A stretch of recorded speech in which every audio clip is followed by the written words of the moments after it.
The caregivers and teachers sincerely strove to make this day as festive and memorable for the orphans as it was for all children in every school. No one should leave without a farewell and a kind word. The adults loved them, wished them happiness, and hoped that everything would turn out well for them. "I am at peace for you, girls," said their beloved caregiver to Dara and Mandy, who stood embracing in the assembly hall. "You have dreams, aspirations, and every chance to achieve what you desire. The most important thing is not to lose your friendship. Always stick together." "We will," the girls promised in unison. "We are sisters, after all." Of course they were not sisters, just very close friends since childhood. This friendship even surprised some, given how different Mandy and Dara were. They shared only their orphaned state, both knowing nothing about their parents. But there were many like them in the orphanage, and the girls did not dwell on it. They were just like everyone else. Mandy, however, in her teenage years, had once talked about wanting to find her mother, but Dara did not support this idea. "You do what you want, but I'm not going to look for anyone," she said. "I don't understand why it's necessary. If they didn't need us, then we don't need them either.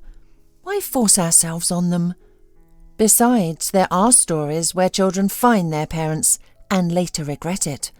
A few years ago, there was a girl who, after graduation, found both her mother and father, and now she doesn't know how to get rid of them. They keep coming to her asking for money for alcohol. Why do we need parents like that? "I just thought, what if mine are different?" Mandy confessed. "Well-known artists, for example." "They'd be the same, or even worse. They'd tell you stories about how you were stolen or switched at birth, but the truth is they abandoned you, so don't dwell on such nonsense. Of course, if some millionaire found me and said he's my father, I wouldn't refuse, but that will probably never happen. I won't go looking for anyone, neither millionaires nor drunkards." Dara laughed. "Neither will I," Mandy agreed, also smiling, though her voice held a hint of sadness. That was who they were.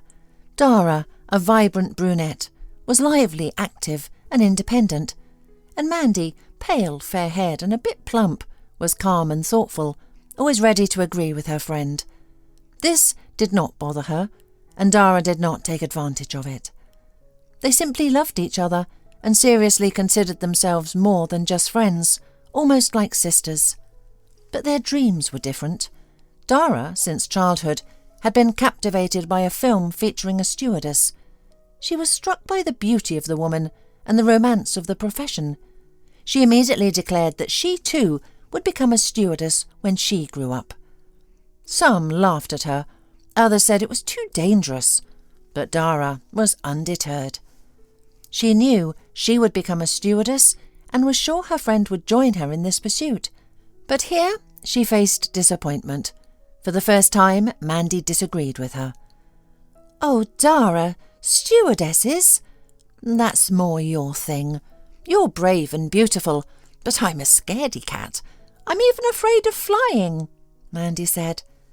"Oh, as if you've flown much. You've never even seen a plane. But once you sit in one and rise above the clouds, oh, you won't want to come down," Dara insisted. "Maybe flying once would be exciting, but if it's your job, I don't know. You know, I want to get married, have children and take care of them. How can I have a family if I'm always flying away? No, that job doesn't suit me.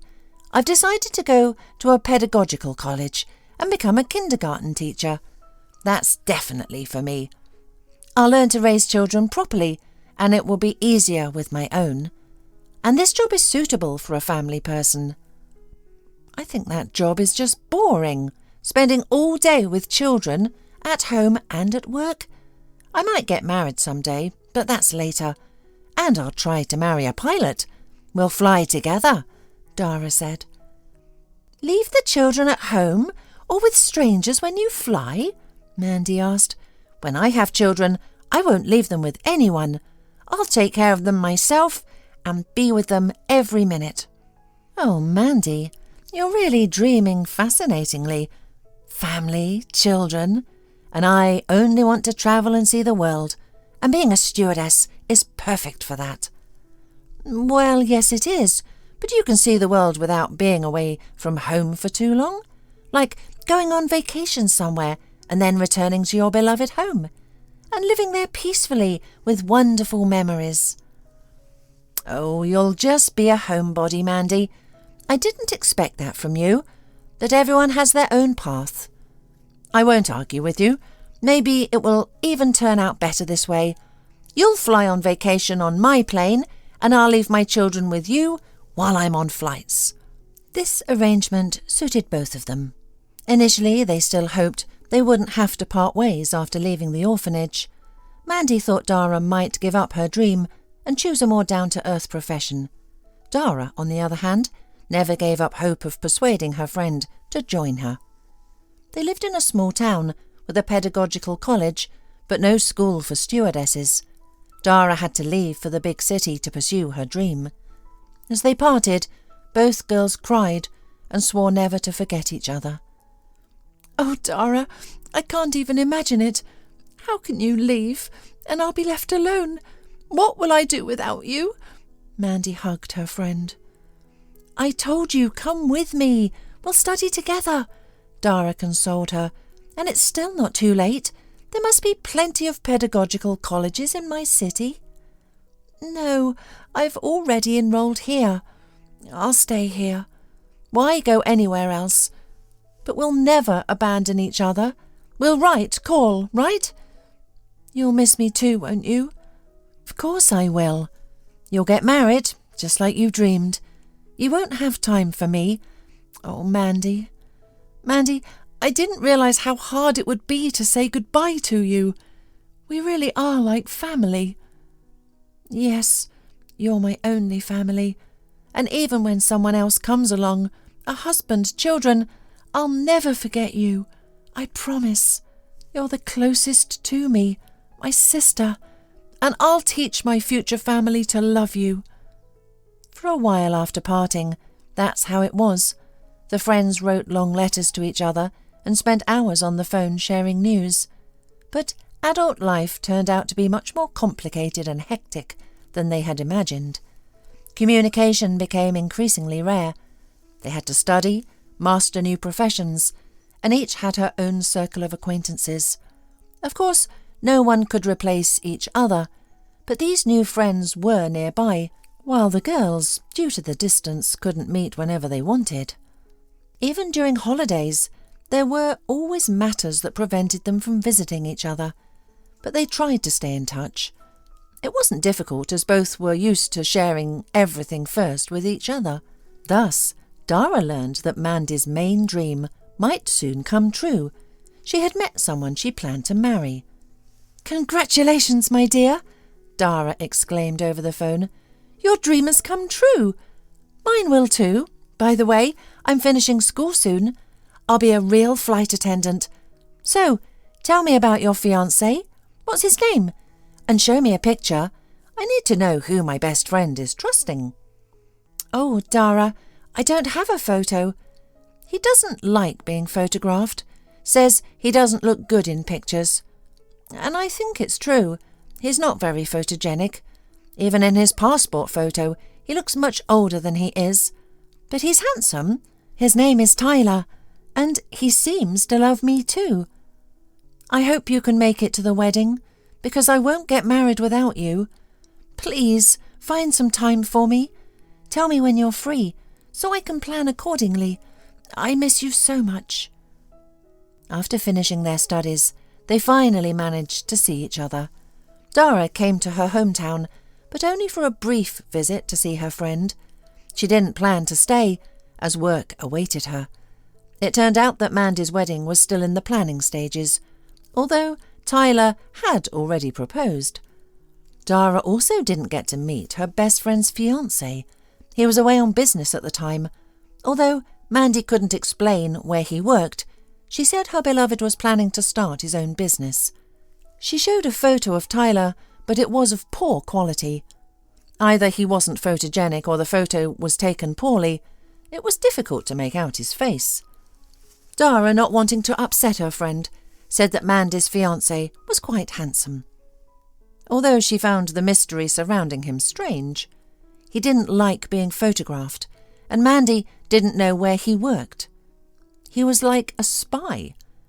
Dara didn't know if such people could be trusted, but what could she do? She couldn't forbid Mandy to see the man she loved, and it was clear she did. During their brief reunion, the friends couldn't get enough of each other. The absence of outsiders, even the beloved fiancé, was convenient. They had a wonderful time together and were convinced that their friendship and kinship were still strong. Soon, however, it was time to say goodbye again. They cried, embraced, and swore eternal love and friendship. "Give my regards to your Tyler, and tell him your named sister will never let anyone hurt you," Dara joked through tears. "Oh, he'll never hurt me," Mandy sniffed. "I can tell him everything about you and pass on your greetings. And you? Haven't you found yourself a pilot yet?" "No, I decided not to rush it. I want to work on international routes, but for that I need to know languages. And I was lazy in school and didn't learn them properly, so I'll fly domestically. But I really want to go abroad." "You'll get what you want. I honestly didn't think you'd dare to enroll in that school, but you did, and you graduated. Dara, I'm so proud of you."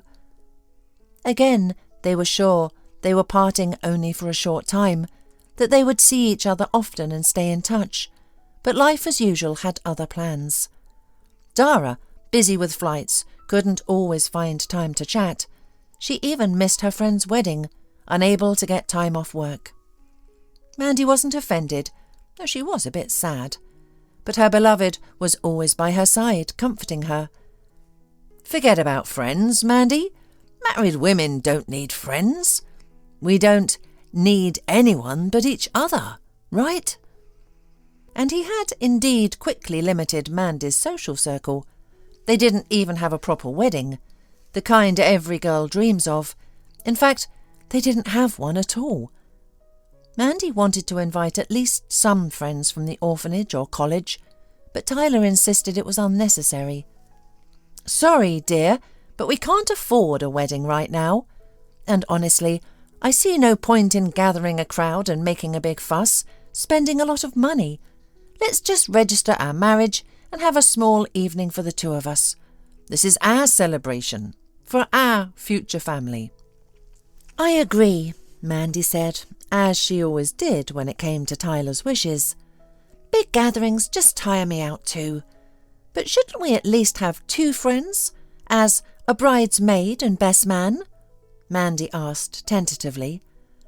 "That's not a good idea," Tyler replied.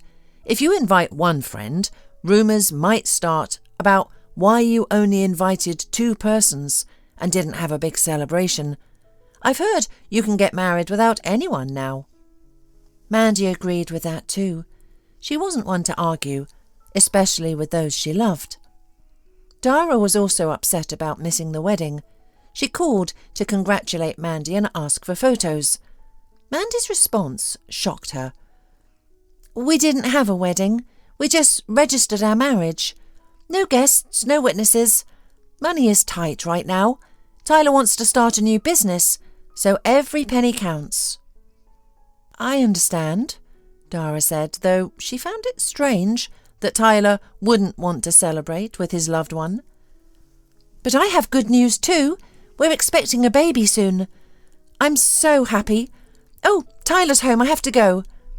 And she hung up without their usual goodbyes and affectionate farewells. She's completely lost her head over love, Dara thought, but she had no time to dwell on it. She had her own matters to attend to. Their communication dwindled after that, reduced to brief holiday greetings. It was understandable. One had a beloved job, the other a happy family life. Their dreams had come true, so there was no reason to lament the loss of their friendship. Dara learned about the birth of Mandy's daughter a month after the fact. "Sorry I didn't call sooner," Mandy explained.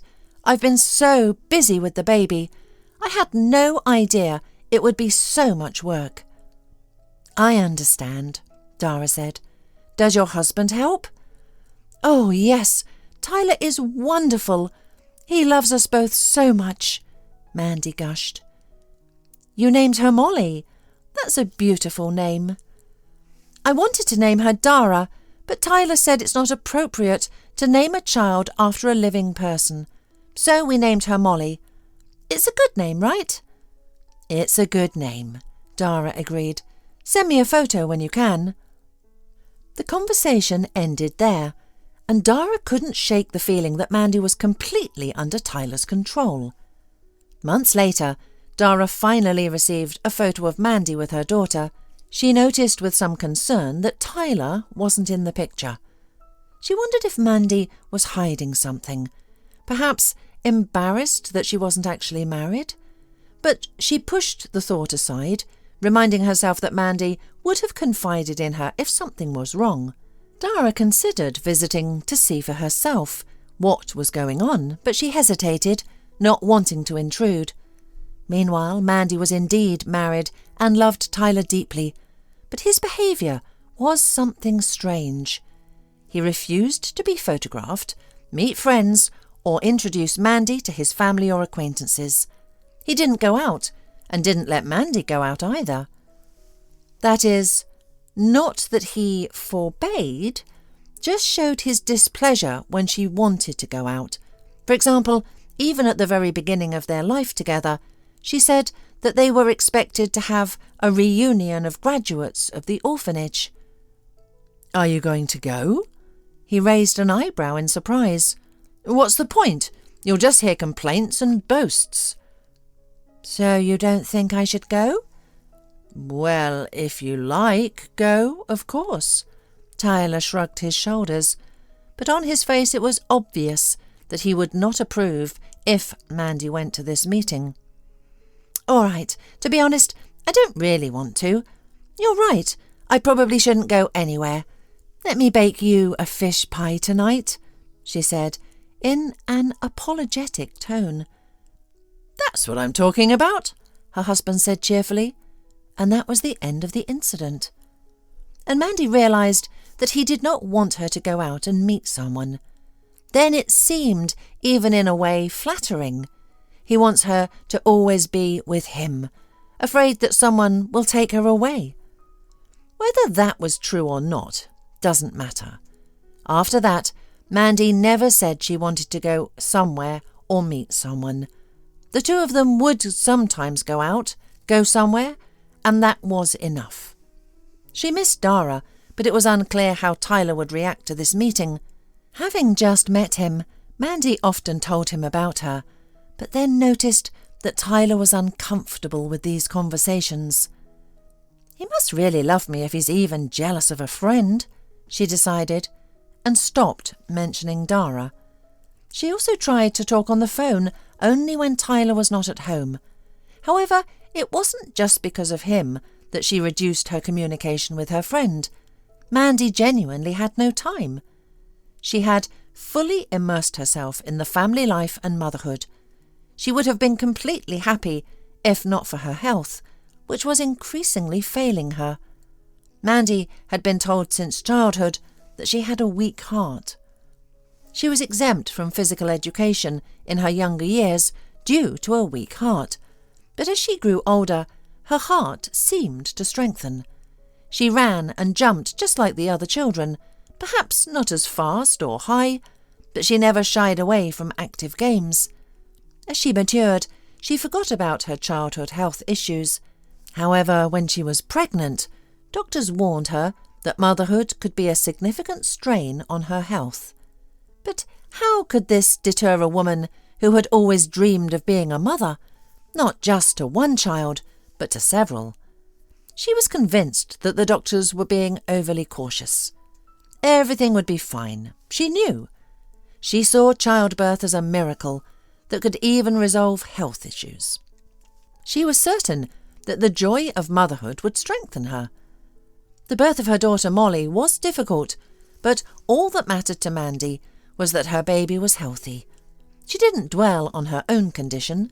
She kept her health problems from her husband, who seemed disinterested anyway. Though he lived with her and claimed to love her and their daughter, he offered little help or support. Mandy made excuses for him, attributing his distance to his business endeavours. She believed that once his business took off, their lives would improve. Meanwhile, she endured their current circumstances, believing they weren't so bad. Tyler's business ventures constantly faced setbacks, leading him to take out loans and accumulate debt.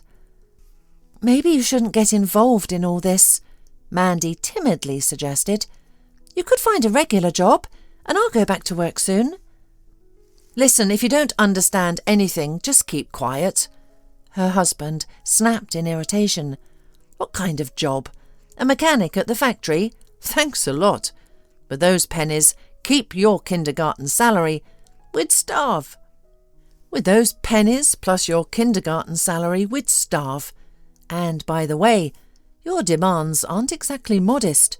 First you need one thing, then another. Recently, what did you say? You need some medications that cost so much. You'd have to work at the kindergarten for 6 months just to afford them." "Oh, Tyler, I'm not asking you for those medications. The doctor prescribed them. When I found out how much they cost, I refused to buy them right away. I'm not that sick to spend so much money." They truly had no money for treatment, so she stopped going to the doctor. Although she didn't feel well, she saw no point in seeing doctors. They would only suggest hospitalisation, a trip to a health resort, or more prescriptions. She couldn't afford any of that. So Mandy hoped she would somehow get better on her own. After all, some heart patients lived to a ripe old age. Perhaps Mandy would have too, if tragedy hadn't struck. Tyler died. Mandy was certain it was related to his business and the machinations of his competitors. Why else would his car suddenly burst into flames and plunge off a bridge into a river at full speed? The car was recovered, but there was nobody, only fragments burned beyond recognition. Those were buried in a closed casket, which devastated Mandy. Yet she had no time to care for herself. No sooner had she buried her husband than another blow came. It turned out Tyler owed money to several banks, and now that debt fell to Mandy as his heir. This was truly frightening. Creditors demanded repayment, but she had nothing. Just a weak heart and a 4-year-old daughter to care for. That's when she realised the full horror of her situation. She was utterly alone. Tyler had isolated her from any social interaction, presumably hoping to always be by her side. But now that he was gone, she had no one to turn to for help, and she desperately needed it. Eventually she felt so ill that she had to visit the doctor. "You need to go to the hospital immediately," the doctor said. "I can't, I have a daughter," Mandy replied fearfully. "Call your relatives, friends. Do you want to leave your daughter an orphan? Is there anyone?" "No, I mean, I have a close friend, but I don't know where she is now. She is a stewardess." "You must find her, and if that's not possible, tell me. We'll have to place the girl in an orphanage." This was Mandy's greatest fear. She couldn't bear the thought of her little Molly in an institution.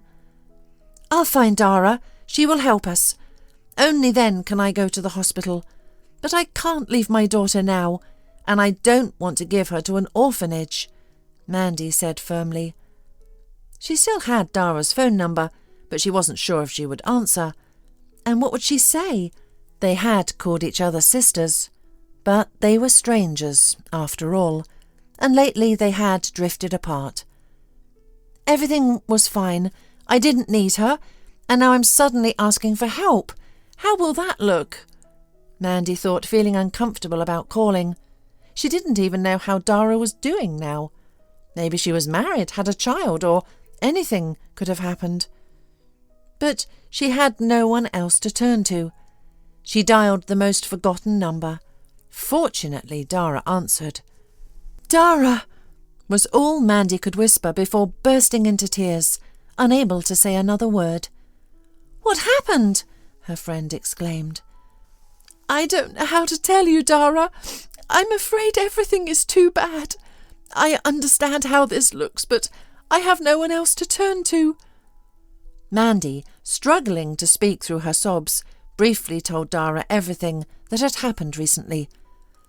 "I understand you have your own things and—" "What are you talking about?"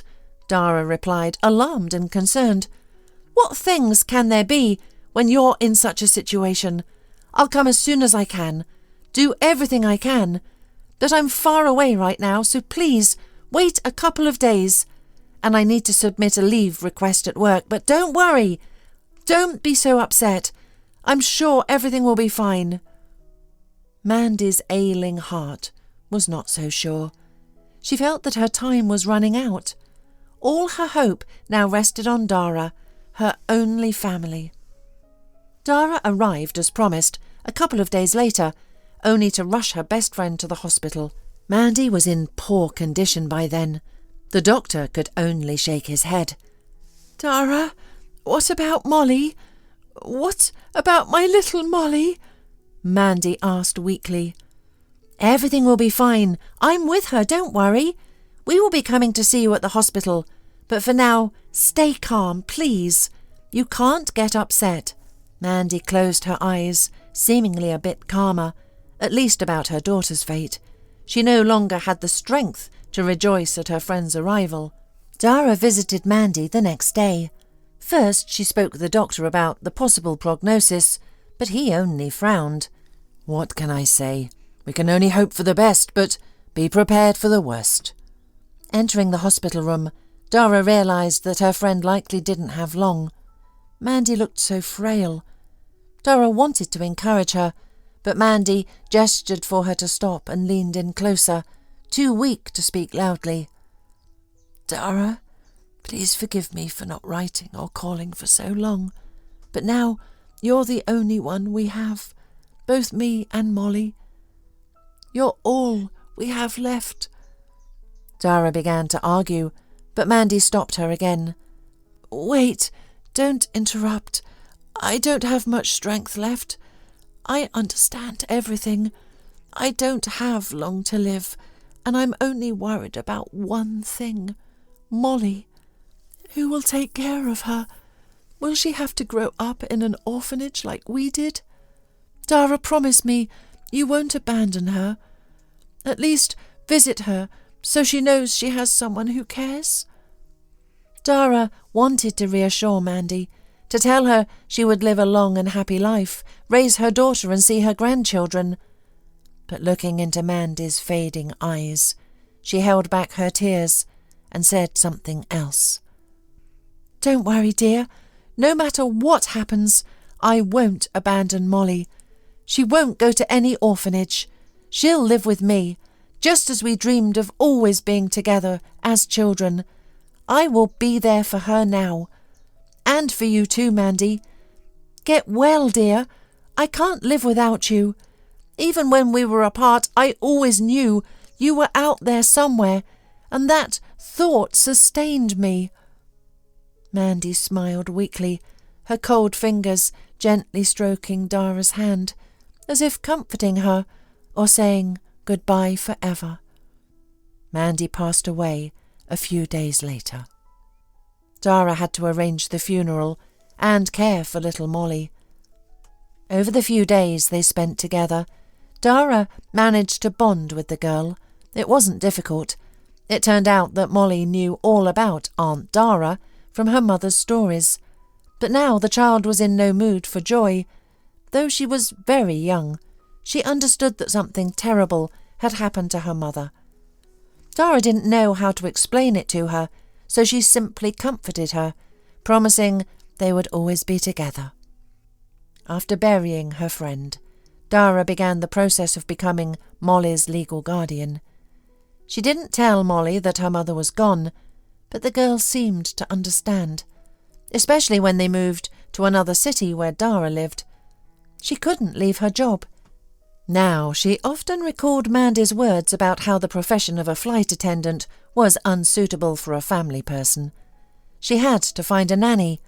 Gradually, their life stabilised. One day, Molly asked, "Aunt Dara, does this mean you're like a mum to me now?" "Yes," Dara replied, "but of course no one can replace your mother. Your mother and I weren't related, but we became the closest of friends because we loved each other."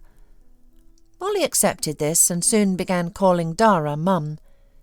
She knew where her new mother worked and soon expressed a desire to fly on an airplane. Dara understood the girl's longing. All children love new experiences. She promised to take her on a flight someday. "You see, it doesn't just depend on me. Other people have to allow you to come." "You ask them, please. Tell them I've never flown before and really want to, and I promise to behave well and not bother anyone." Wanting to make the little girl happy, Dara arranged it and one day took her on a flight. Molly was thrilled. She behaved very well, remembering all Dara's instructions. But nevertheless, an unpleasant incident occurred. Walking through the business class cabin, the little girl suddenly looked intently at a man, as if trying to recognise him. Then she rushed to him, shouting, "Dad, is that you? Daddy, where have you been?" Molly climbed onto the lap of the passenger, who looked utterly shocked and even frightened. "I didn't even recognise you at first. And why do you have such funny hair? Did you dye it?" The girl reached for the man's luxurious hairstyle, grabbed his hair, and the wig slipped to the side. Dara noticed the incident and rushed to apologise to the passenger. "I'm so sorry. Her father died a year ago, and then her mother passed away. The child mistook you for her dad. Please don't be angry with her, and forgive me too." "I understand," the man replied, still irritated, "and I'm willing to forgive, but you should keep a better eye on your child. It's not acceptable for her to jump on strangers' laps and grab their hair." In a private area, Dara scolded Molly. "What got into you, sweetheart? You can't behave like that. You scared the man." "He's not a man, he's my dad," Molly cried. "He left us and now he's pretending not to know me. Why is he doing this?" "It's probably not your dad, honey. You made a mistake. Many people look alike." "No, I didn't make a mistake. He's my dad. If he's going to act like this, then great. I won't recognise him either."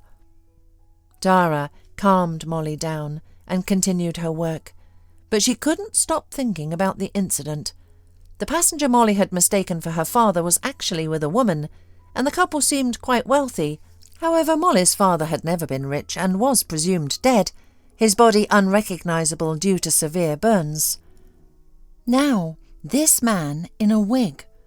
Everything was suspicious, especially since Dara recalled that her friend's husband had always avoided being photographed, as if deliberately hiding. No matter how much Dara chased those thoughts away, they kept popping into her head.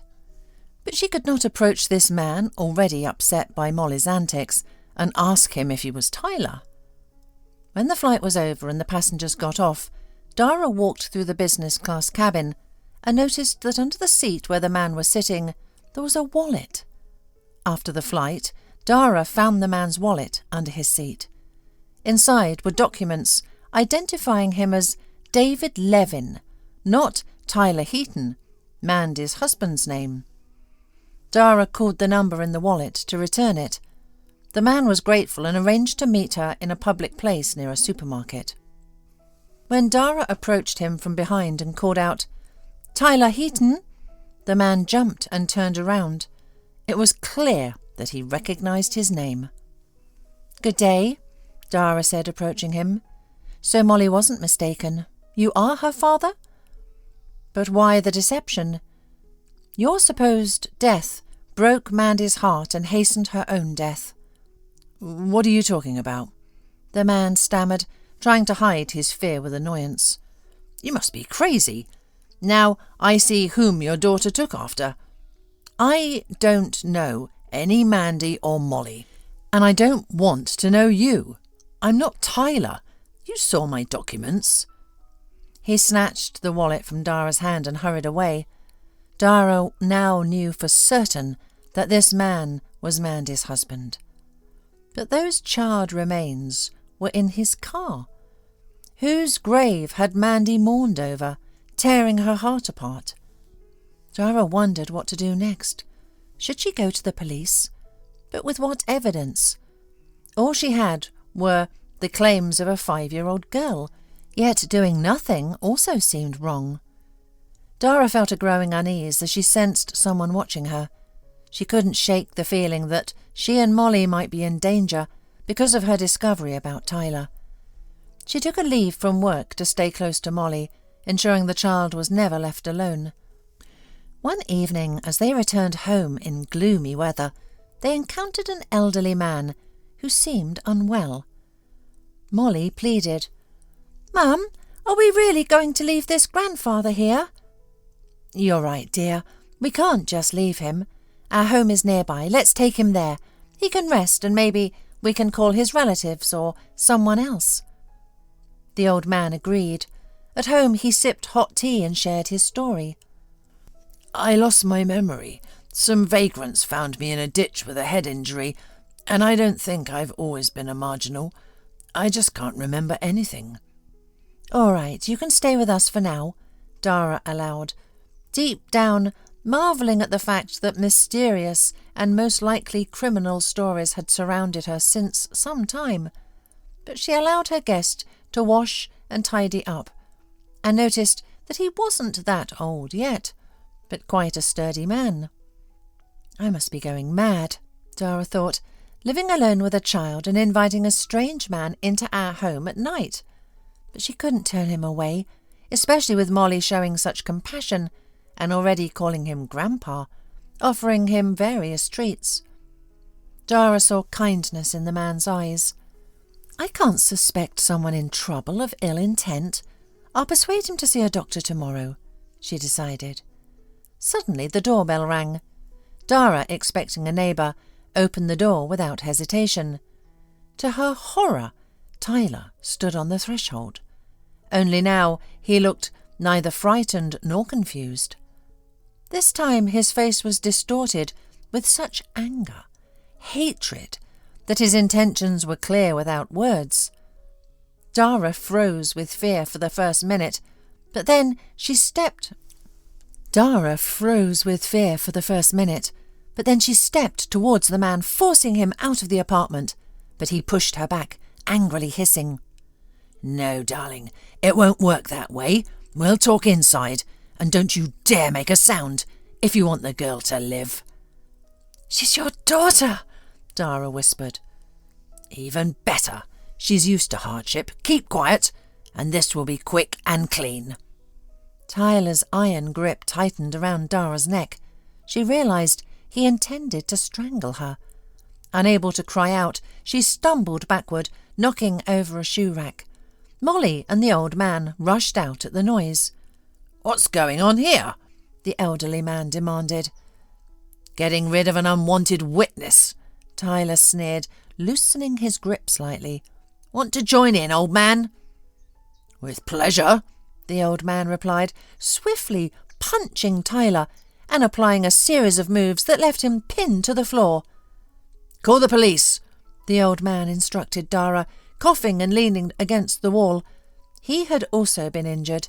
Tyler had fought back with a knife. Dara sent a frightened Molly to her room and quickly dialed the police and an ambulance. The ambulance and police arrived rapidly. The old man was taken to the hospital and Tyler to the police station. It turned out that he had been wanted by the police for a long time. His marriage to Mandy was just a way to hide and accumulate debts before disappearing, which is why he staged the accident. The remains that were identified as his actually belonged to one of his accomplices, whom Tyler had also disposed of. However, these criminal details no longer interested Dara. It was clear that the scoundrel would be convicted, and she and her daughter were now safe. Dara was more concerned about the man who had saved them, who was now in the hospital. Even little Molly mentioned the grandpa who had saved them several times a day. The doctors said that his injuries were not too severe, but he had lost a lot of blood and was still weak. It turned out that he too was missing, but it was his son who had been searching for him, not the police. The son had been looking for his father for several weeks, visiting hospitals and morgues, leaving his father's photo everywhere. Thus, the doctors easily identified the unknown patient as Ben Fletcher. His son, Judd, rushed to the hospital just as Dara was sitting by his father's bedside. The old man, who turned out to be not so old after all, still hadn't regained his memory. He didn't recognise his son immediately. Dara, after meeting Judd, a well-dressed and pleasant young man, told him how his father had been injured. "I'm so glad to finally know his name, and that you've found him. Now everything will be all right for you, Mr. Fletcher," Dara said sincerely. "I hope so. I just can't remember anything," the patient admitted. "Forgive me, Judd, but Dara and her daughter feel closer to me than you right now," Mr. Fletcher confessed. "And I'm sure you'll remember everything now, and I hope you won't forget our address," Dara said. Judd began to tell his father's life story, recalling everything he remembered about his childhood and his mother, who had passed away early. At one point, tears started flowing from Mr. Fletcher's eyes as he began to remember. A doctor entered and asked the visitors to leave, as the patient was getting agitated. Dara and Judd left the ward, both holding back tears. Dara was touched by Judd's stories and agreed to meet him again. She hadn't been on a date in a long time, and after everything they had been through, she wanted to distract herself and talk to someone who was kind to her. The date went well, and Dara shared her life story, talking about how she became a mother to her adopted daughter and about her late friend. A relationship blossomed between Dara and Judd, and when Mr. Fletcher was discharged from the hospital, they greeted him as a couple, along with little Molly. "They say everything happens for a reason," Mr. Fletcher said, looking at them joyfully. Soon, Judd and Dara announced their decision to get married. Everyone was happy with this outcome, and Mr. Fletcher spared no expense, throwing them a lavish wedding.